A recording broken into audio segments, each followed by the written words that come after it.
Well, this morning, a House committee will question former special counsel Robert Hur about his controversial report on President Biden's handling of classified documents. New this morning, CBS News has reviewed a full transcript of the president's interviews with investigators. Our Scott MacFarlane is following the latest for us from Capitol Hill. Scott, good morning. President Biden and his supporters are quick to criticize Robert Hur's characterization of the president's memory and age in this report. This is sure to be a marathon hearing with fireworks from both sides as the general election is just about to begin.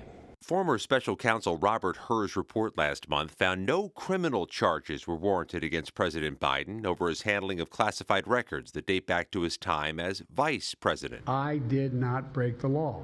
Period. Hur controversially added Mr. Biden would likely present himself to a jury, as he did during our interview with him, as a sympathetic, well-meaning elderly man with a poor memory. You think it was appropriate? I think it was unnecessary for him to do that. It wasn't part of the bottom line as to why he didn't bring charges. GOP lawmakers are expected to grill Hur, a Republican tapped by the Attorney General to oversee the probe, about what they call a double standard against former President Donald Trump, who has been criminally charged over his alleged mishandling of documents. This guy is being charged and this guy's not.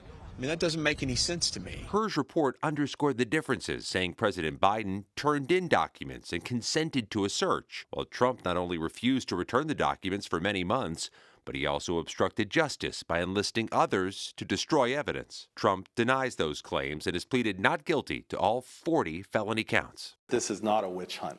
Brian Butler, a longtime employee at the former president's Mar-a-Lago estate, is a key witness in the case against Trump. Butler's cooperating with federal investigators and says he unknowingly moved boxes of classified material onto Trump's plane at the direction of the former president's aide and co-defendant Walt Nauta. The same day, Trump met with the FBI. White bankers' boxes, that's what I remember loading. Piling them up, I remember they were all stacked on top of each other, and then we're lifting them up to the pilots. Walt Nauta has pleaded not guilty to conspiring with Trump to obstruct the investigation.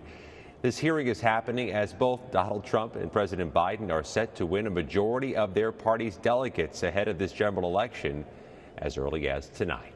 Anne-Marie? All right, Scott, thank you very much. For more on this, I want to bring in CBS News senior White House correspondent Weijia Jiang. All right, Weijia, CBS News has reviewed the transcript of Hur's interview with Biden in October.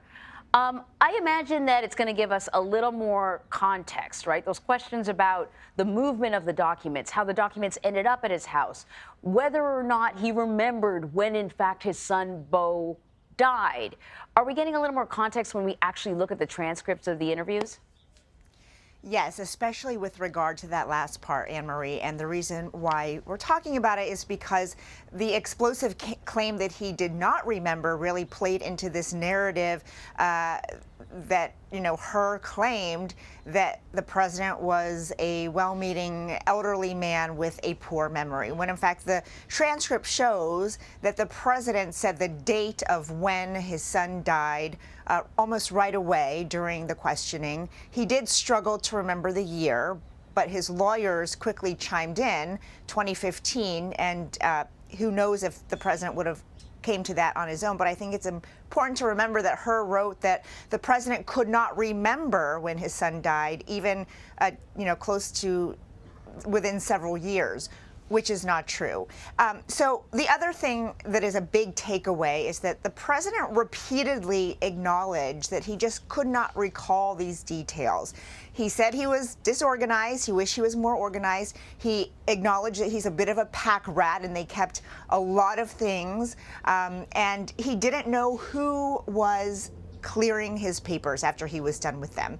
And from the beginning, he has said, look, I should have had a better staff. I should have asked more questions about who was doing it, when they were doing it, etc. But remember, he was the vice president of the United States, so he assumed that whoever was handling these documents was storing them correctly. He has said before that he should not have assumed that.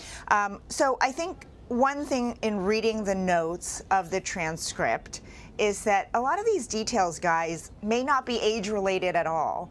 These are things I could see, the average person struggling to remember how boxes were transported, who exactly packed them up in a massive team. So I think that there's you know, both sides will have a lot of material here, as we have seen already.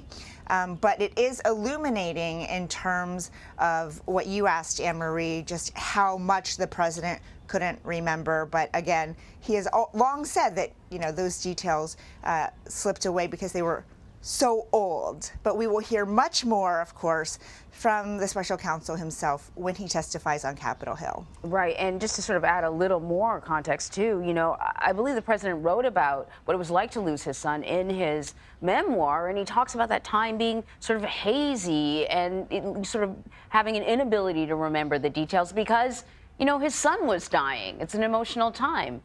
So yeah, I'm really, it'll be interesting watching this hearing. Weijia, thank you so much. Anytime. Former special counsel Robert Hur's hearing begins at 10 a.m. Eastern. CBS News congressional correspondent Scott MacFarlane will join us from Capitol Hill for in-depth analysis on his testimony.